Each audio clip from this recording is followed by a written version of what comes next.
As Iran gets ready to possibly curb the weapons potential of its nuclear program, its regional rival Saudi Arabia watches closely.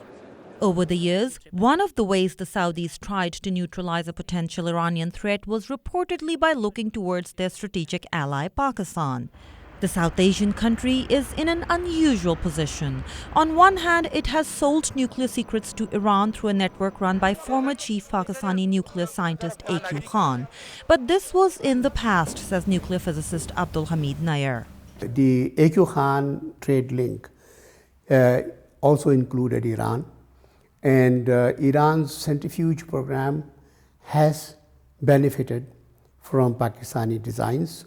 On the other hand, Pakistan is said to have promised a nuclear umbrella to Iran's rival Saudi Arabia. While this allegation was never proven, it may have stemmed from the history of Pakistan's nuclear program. We know that Pakistani nuclear program was heavily subsidized by outsiders, financed by outsiders. And we know that one of the deals was actually discovered later on.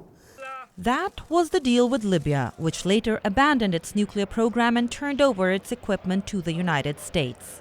If Saudi Arabia also financed Pakistan's nuclear program, it is possible that Saudi Arabia would also demand such a thing from Pakistan. While there's no concrete evidence of Saudi financing of Pakistan's nuclear weapons program, critics point to ancillary support. After Pakistan tested its nuclear device and was slapped with international sanctions, Saudi Arabia provided it with oil on deferred payments for 3 years and later forgave some of those payments. Saudi Crown Prince Sultan bin Abdulaziz was given a tour of Pakistani nuclear facilities in 1999, soon after Pakistan's nuclear test. Pakistan claims he was not shown the weapons program. Awais Laghari heads the Foreign Affairs Committee in Pakistan's National Assembly. He says despite the excellent relationship with Saudi Arabia, Pakistan will not share its nuclear weapons or know-how. Pakistan can't afford to do that. We're not irresponsible enough to do that.